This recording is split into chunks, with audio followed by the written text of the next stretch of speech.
Been 153 days since we've seen Bellator coming back tonight with Bellator 242, 3 of the prelims over on YouTube, the other 4 on the main card you can catch on the Paramount Network. It's a weird one with DAZN. I know that you can't catch it there, but you know what you can catch? You can catch some awesome gear with Ringside Beer, the newest sponsor. Now I'm taking off the shades and you know that I'm a Four Eyes.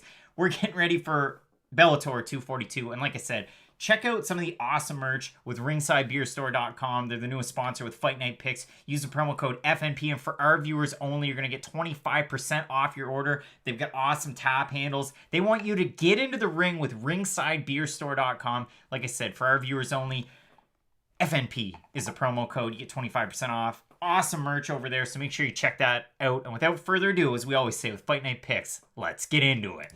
It's time for 15 minutes of non-stop MMA, tackling the biggest news in the sport.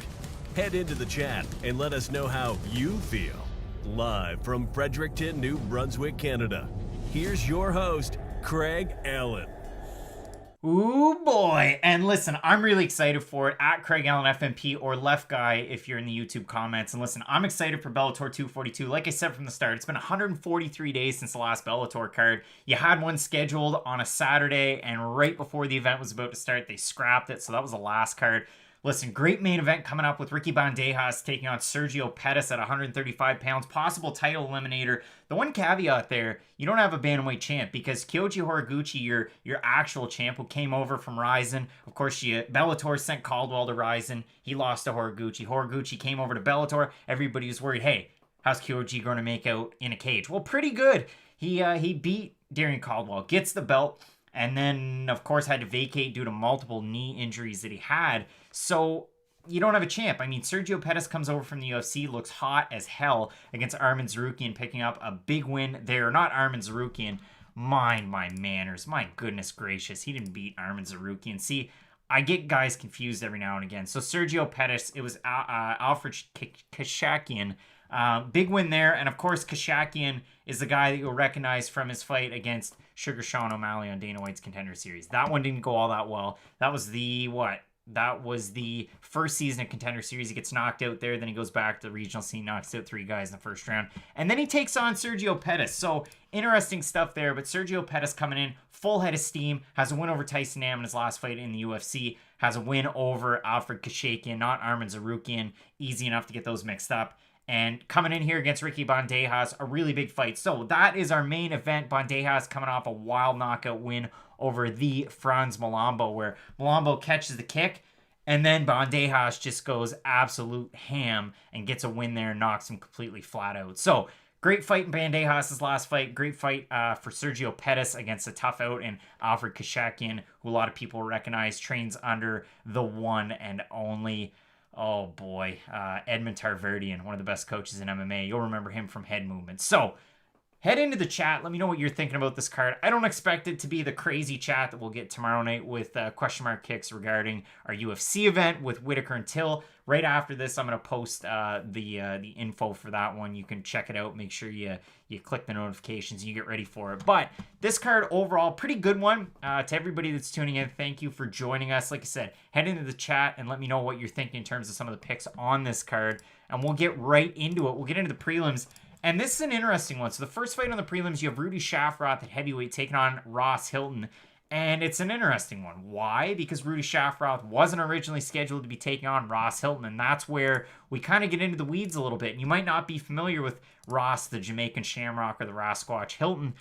And oddly enough, and I'm not trying to toot my horn, but I am. I've seen Hylton fight multiple times with NEF in Maine.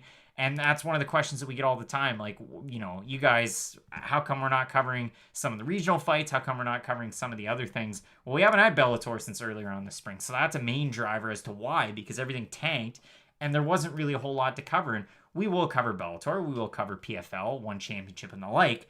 And this is a perfect example. So Rudy Schaffroth was supposed to be taking on Steve Mowry. That would have been an awesome fight. Mowry out due to COVID, so in steps Hylton. And you might be kind of scratching your head and saying, hey, who's Hylton? Well, I'll get into it. And I'll get into the chat as well as 999 South says, we bet in Pettis. More than likely so, but we'll get into that. So Hylton has a height advantage in this one. Shotokan karate guy coming at us from First Class MMA. He cross trains at a couple of different gyms in South Portland and in that area, in the main area.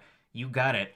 And the one thing that he does really well on the feet, because he's such a long guy and he's typically fighting in smaller cages, is that he goes with a lot of misdirection, a lot of hand movement, switches up his stances. He's really awkward and herky-jerky. As Taylor says, hey, it won't let me watch Bellator in my country. That sucks. I don't have a name, says, hey, Craig, cool to see you're covering Bellator as well. You got Pico, Mian, Pettis, and Wilson. I like that. Lyron, 507, first-round KO for Rudy. So Ross Hylton, a lot of misdirection. We showed it not that long ago. So it was an episode of This Week in MMA right after... Oh, I wish I could remember. It was in February. So I went away on vacation, came back to Maine, covered the fights in Portland. Ross Hylton was fighting a tough out in his fight in Brad Lee. And it was one where there was a lot of bad blood. They were going back and forth. And I showed the entire fight video here on Fight Night Picks. You can go back and watch that. I'm sure if you search it in the search bar, you can find it. But Brad Lee was the type of guy coming in from boxing. He was really, really cocky coming into that one. Hylton just outlasted a first-round storm and then finished him easily in the second round. He's been knocked out by Chris Sorrow, who's going to be fighting with BKFC this weekend, and they train together now, which is awesome to see. Chris Sorrow is a guy out of Ellsworth, Maine, so another Maine guy. You know who else is from Ellsworth, Maine? Tim Sylvia, the Maniac. But Ross Hylton, so he's been knocked out in that fight, got hit so hard by an overhand right. He also fought Jorgen De Castro for the promotion's cruiserweight title and got knocked out kind of in similar fashion in that one. And I mean knocked out. I mean knocked out completely cold in both of those fights. Rudy Schaffroth, a guy from the Pacific Northwest, fights out of a southpaw stance, hits really hard, drives it to his opponent. Vernon Lewis is a good fight if you want to go back and watch that where he knocks him out. I was excited for that one. It was tough to find on TV at the time. And you look at that fight, great win there. The John Hill win was a really big one. I know John Hill was, getting up there in age, but again, you're incrementally moving this guy up. At the time, Schaffroth was 4-0, had a really big knockout win in that one. And then his last one, he ran into Tyro Fortune, who's one of the biggest prospects in heavyweight. The trouble in that one, I know Tyro Fortune lost to Tim Johnson. It is what it is. When you're at heavyweight, this fight could go either way. The weird thing about this one, there's only one site that has odds on this. It's Perry Match, which you see the UFC sponsors every now and again. Schaffroth minus 400, Ross Hylton plus 300. If you look over in Tapology, 91% of 538 fans going with Schaffroth, 88% by knockout. Ross Hylton's coming in on a week's notice. It's a great opportunity for him to fight with Bellator. That record's a little suspect at 5-4. So you got to take that with a grain of salt. But, passing the eye test. Ross Hylton, first of all, really nice guy. Good interview. We've interviewed him before with the channel. And again, we've seen a number of his fights live on the regional scene. But I just don't see him beating Rudy Schaffroth here. I mean, Schaffroth was already getting ready for a bigger heavyweight in Steve Mowry, a guy who can take the fight to the mat, can do a lot of things very well, a guy that trains out of Sanford MMA and the Hard Knocks crew down in South Florida. So for Rudy Schaffroth, Pacific Northwester, I think he's going to get the win here over Ross Hylton. But it should be a good fight. Kudos to Ross for stepping up in short notice. And I see why Kenny's saying you live close to Jordan Meehan in Alberta. You believe he's the best underdog pick on the card. That's a pretty contentious one. I mean, I see a lot of people taking Jordan Meehan in that one, and we'll get to that one as we continue on. And again, Wyatt mentioning DAZN, this card's a tougher one to find, I know, and we'll get to that one as we move on. Next fight, Raufeon Stots taking on Cass Bell.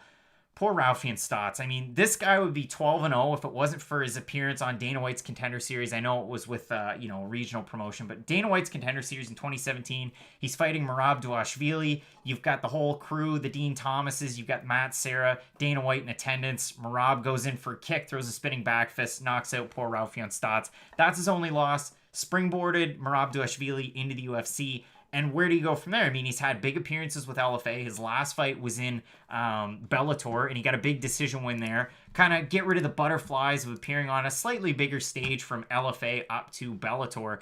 And it should be a really competitive fight. I mean, I know in terms of fan voting, in terms of the odds, this and that, maybe it's not the most pro Raufeon Stots fight, or pro Cass Bell fight, but Raufeon Stots has been there and done that and taken on really tough opponents. He's on a 5-fight win streak. If we go through them, Arnold Burden, submission, Ryan Lilly knocks him out, fights Levi Malls, and that was a big fight too if you want to go back and watch that one. That was a really big one. And it was a fight of the night for them about a year ago. And fights Shiden Alealoha in his last one, a guy who appeared on Contender Series as well. Gets a decision win there.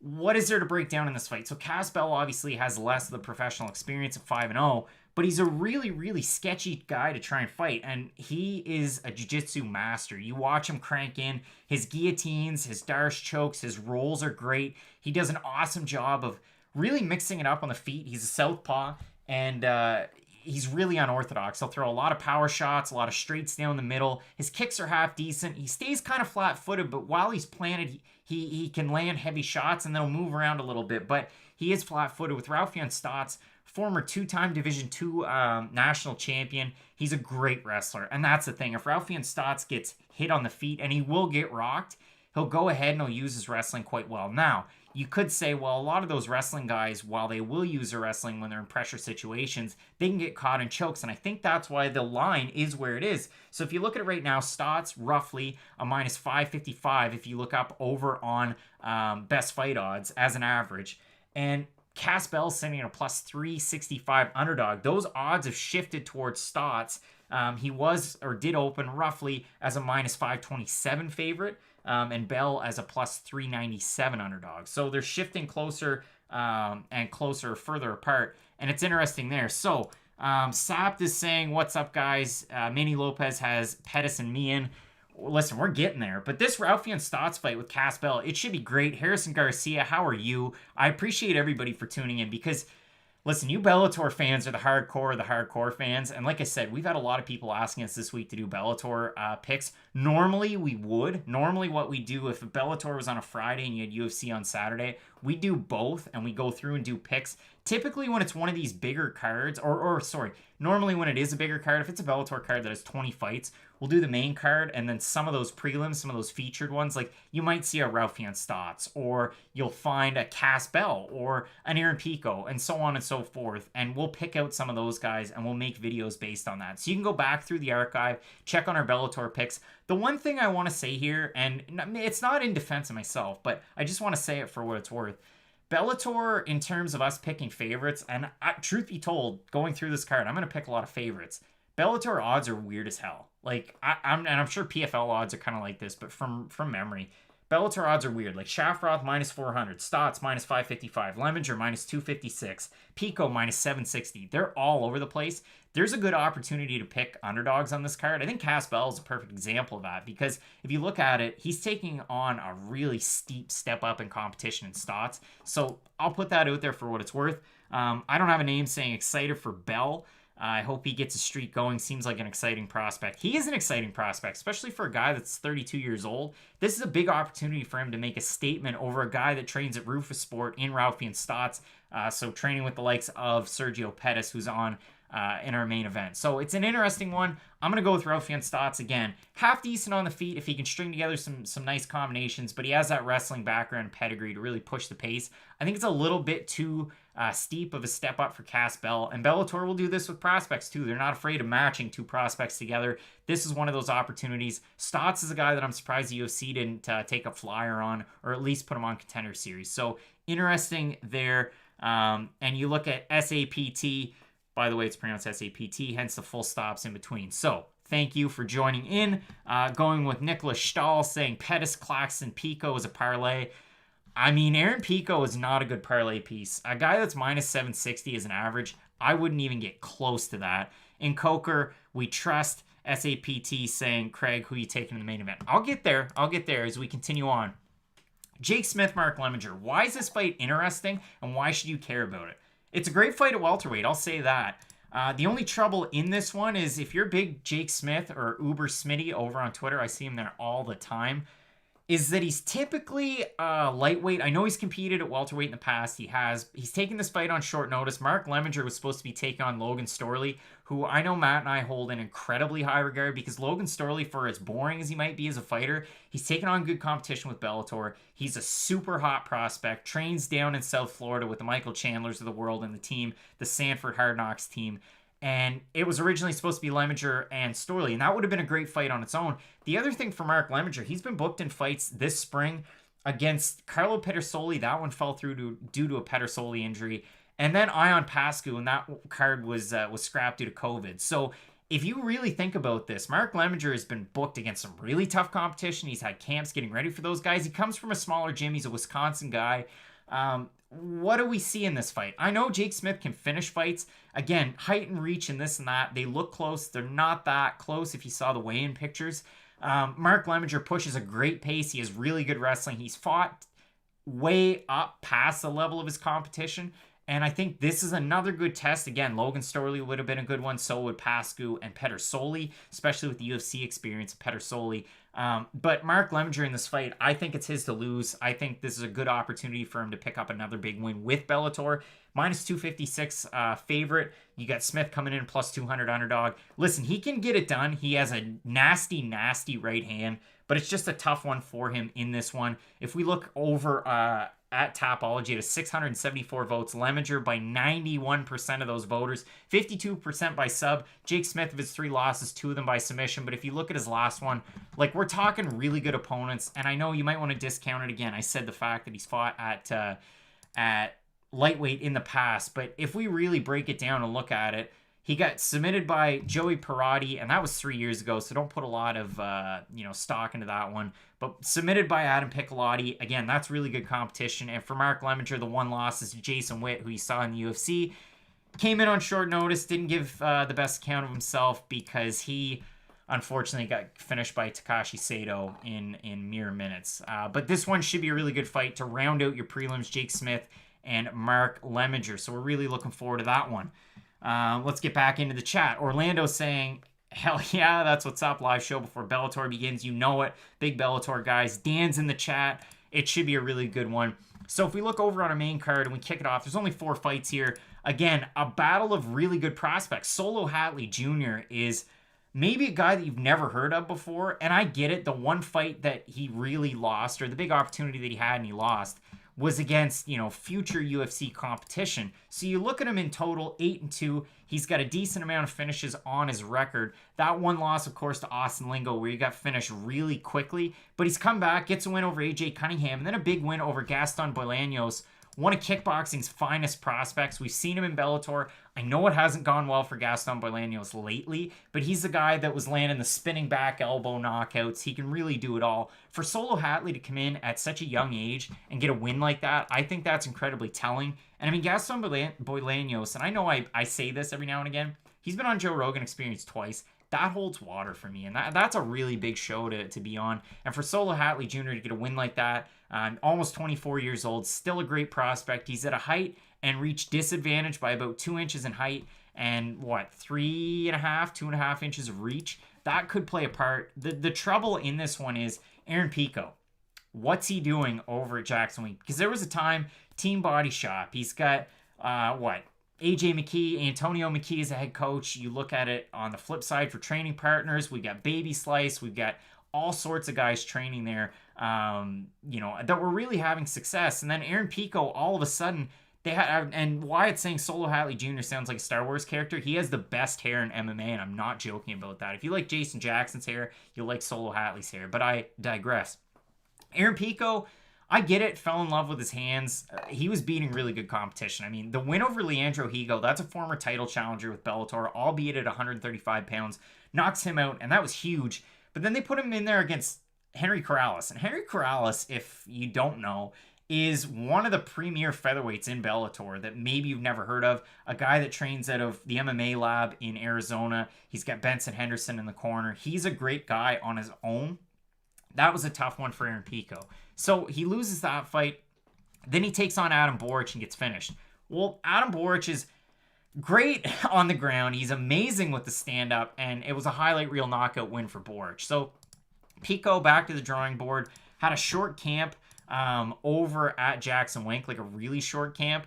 And if you look at it, I mean, he looked great in his last fight. I get Daniel Carey, a tough out, a good guy that's kind of stuck it out with Bellator, but Aaron Pico getting another win to kind of build off of, gets a knockout finish. So here, Solo Hatley is going to be quicker on the feet. Aaron Pico has all of the power in his hands, but also that extremely great wrestling.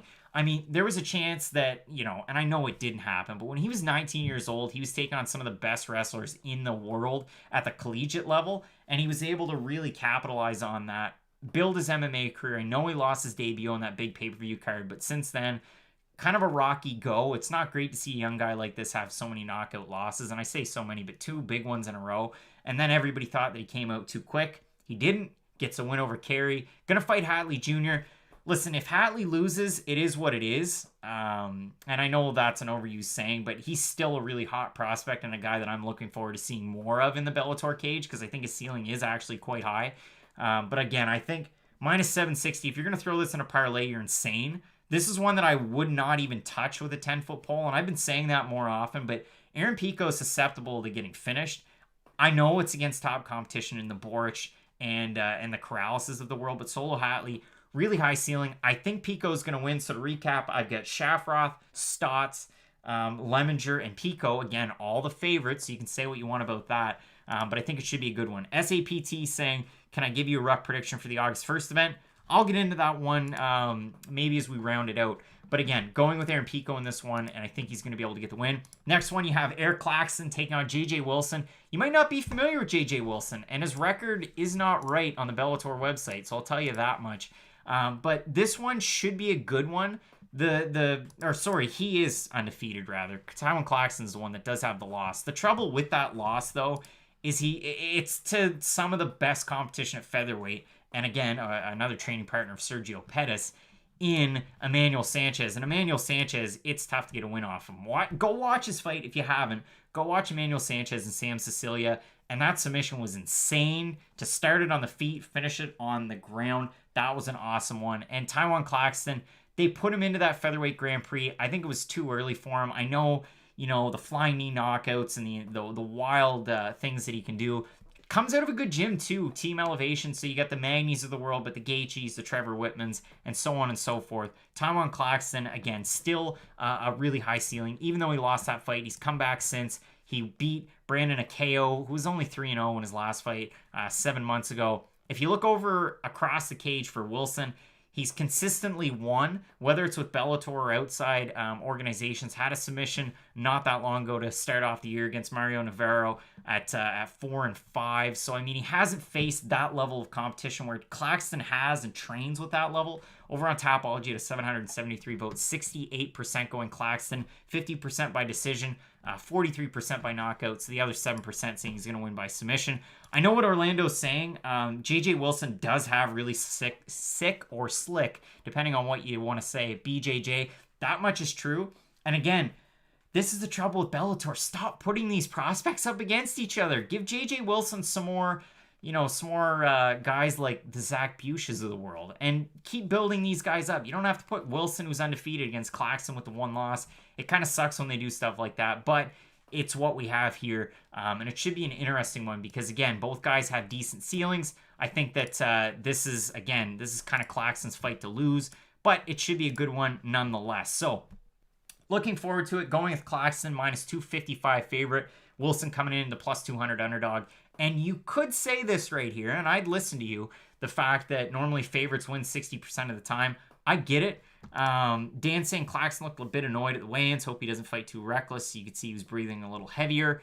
I'm going to stick with Claxton in this one. I think there's decent value in JJ Wilson if you do really believe in that jiu-jitsu. You can make a strong argument there. I'd listen to it. I'm going to stick with Claxton in this one. Now we get into our co-main event of the evening. This is where maybe you're going to agree with me, maybe you're not, and I want to hear it in the comments because I've seen a couple of people going with the Canadian and Jordan Meehan. Here's the trouble, guys. This is a guy that has 43 fights, and he's not like much over 30 years old, and that's troubling. I know he had that 3-fight losing streak. It was against good competition. He won 2 since. But it's tough, man. I mean, Jordan Meehan, and I'll talk about what he's good at. So he lost to Alves by finish. That was 5 years and 5 months ago. Loses to Emil Mek 3 years, 7 months ago. Bilal Muhammad exactly 3 years ago. Eric Silva, he beats him 2 years, 7 months ago. And then he beat Alex Morono just a hair away from 2 years ago. So we haven't seen Jordan Meehan competing in a long time. Again, it was mentioned earlier there in the chat by Wyatt. that you're, live somewhat close by to Jordan Meehan. And again, it's tough for a Canadian to talk poorly about a Canadian. So I'm going to talk about what Jordan Meehan does well. If he mixes it up, that's where he gets quite good. That's where you're going to see the best Jordan Meehan. If you look at his last 2 fights in UFC, the Eric Silva fight, heavily outlanded him, owned him on the ground. That was a great Jordan Meehan performance. It's got to be a complete performance for Jordan Meehan to win. Got to get the grappling, got to get the wrestling. If you look at his overall UFC body of work, and you can, and I think that these stats are actually merited here. He has a positive strikes landed to strikes taken metric. His striking defense, 69%. His takedown defense is the thing that concerns me at 66%. His average through 15 minutes, 1.56. So he can fight on the ground. He can definitely do a lot of things incredibly well. This is the trouble with me trying to pick Jordan Meehan.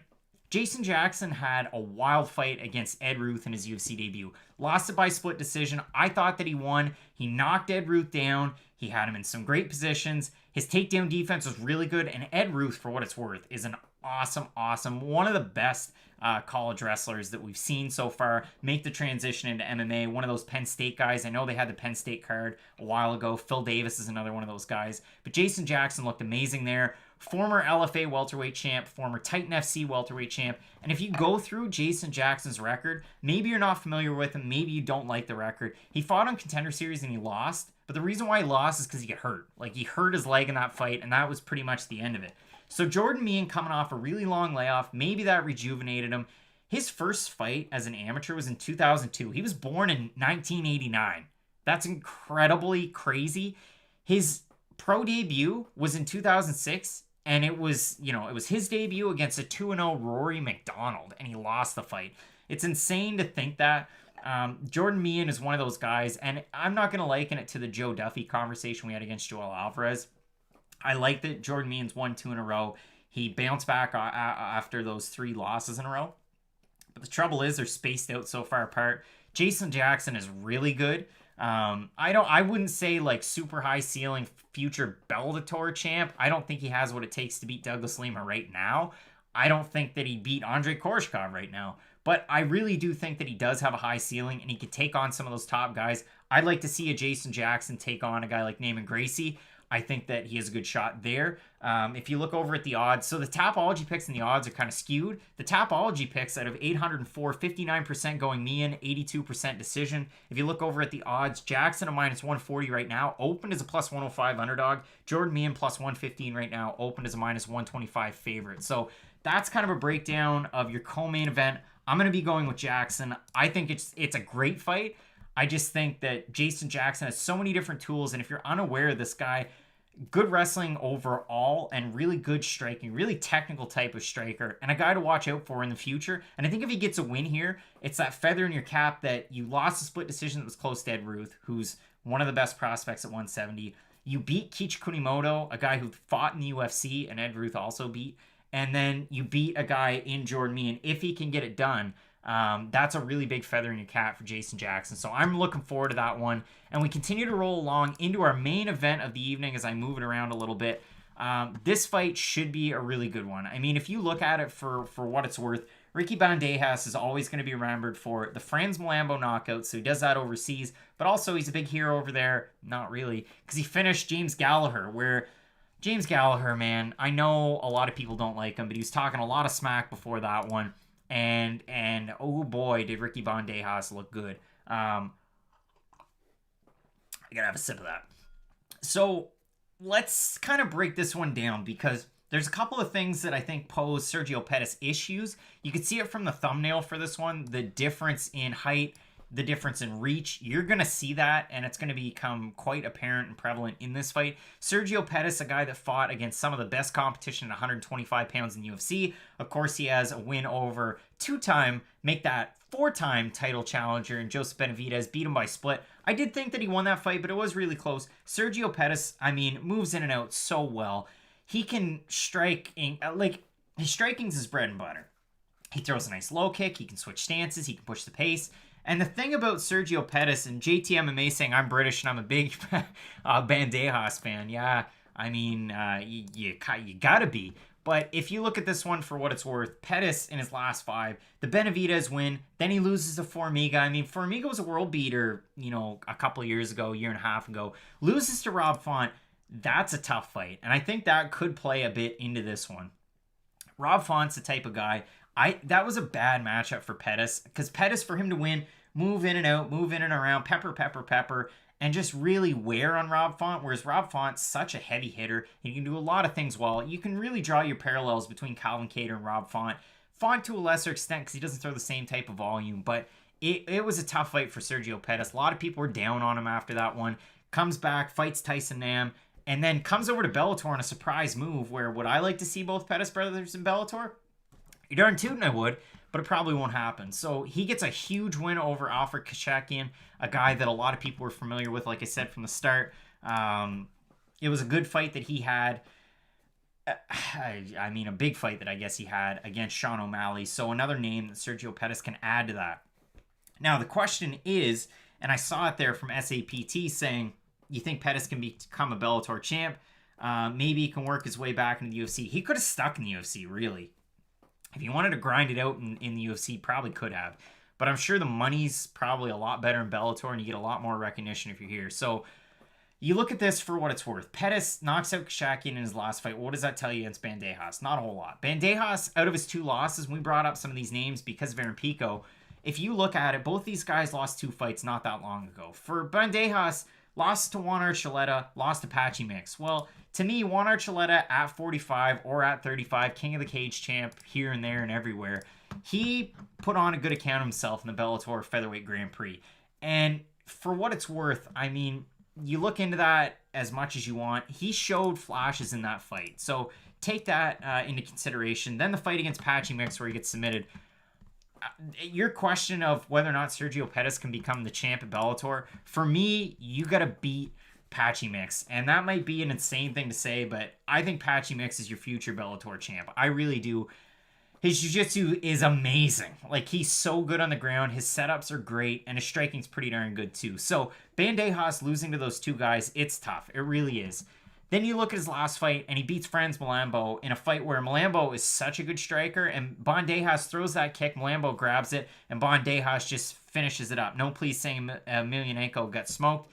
Yes, he did. Oh, boy. And maybe there's a future guy that maybe you want to see in the UFC beating him in that fight. Not a good highlight. More of a low light in that one. And, of course, you have Fedor Emelianenko. And, again, Verdum talking about that Bellator crossover maybe because he's got 1 fight left with the UFC. Who wouldn't want to see that fight where Verdum took away that win streak way back in the Strikeforce days? But we get back into this one. Ricky Bandejas is definitely the more versatile kickboxer to these 2 because you're going to see a lot more of those kicks from Bandejas establishing range. Pettis is going to have to break that, get in close, and push the pace. And I see MMA picks saying, when does the event start? It starts at 8:45 p.m. Eastern, so in about an hour and 15 minutes is when it starts, and it's going to be free. The 3 prelims are free on YouTube if you follow along with those guys. So I appreciate everybody in the chat as we continue on. And I see, again, we're a little bit split.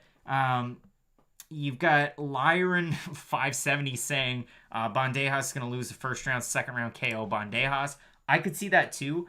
I really do think this is Sergio Pettis' fight to lose. And Bandejas has come out and looked like a world beater where he's been an underdog before. I just think Sergio Pettis, again, push that pace, break that range, and really continue to volume. He should be able to win this. And here's the other X factor in this one. And maybe it isn't, maybe it is. The trouble with Bellator main events, if it's not for a title, it's a 3-round fight, and that's what you have here. You have 3 5-minute rounds. I think that you could really make a case for who that benefits, but Sergio Pettis has been there and done that, taken on that tough competition, and I really do think Pettis is going to win this one. So to recap, yeah, I took all the favorites. I've got Schaffroth to beat Ross Hylton. It should be a good fight. Again, and I see JT MMA saying rooting for Bandejas. I think Pettis probably wins.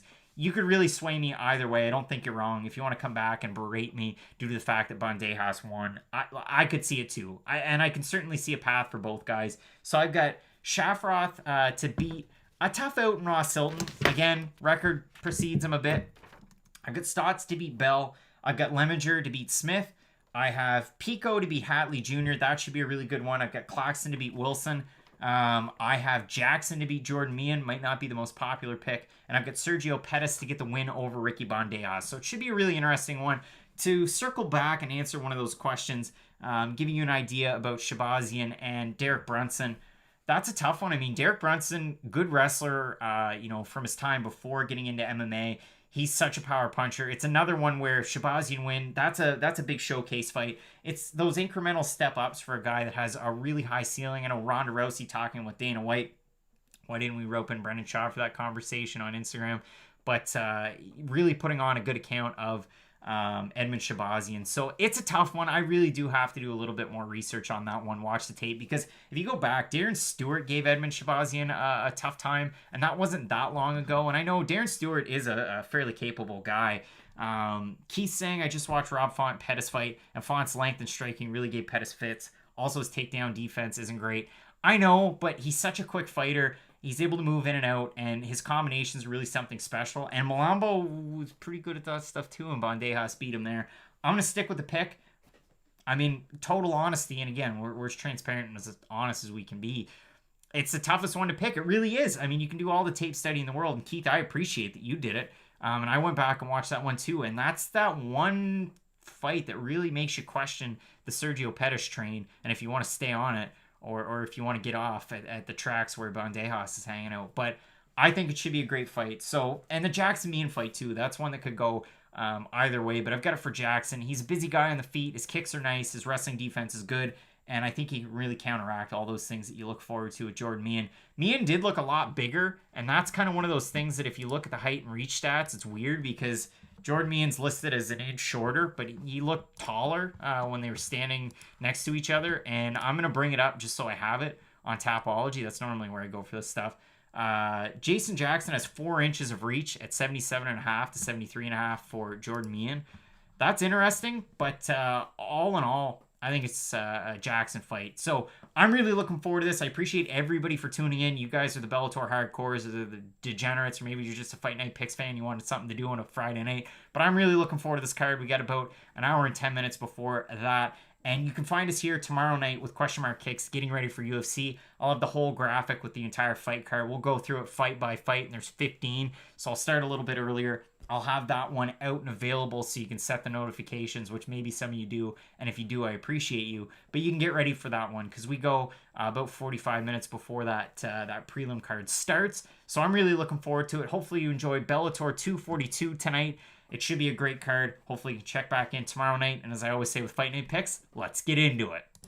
It's time For 15 minutes of non-stop MMA, tackling the biggest news in the sport. Head into the chat and let us know how you feel. Live from Fredericton, New Brunswick, Canada, here's your host,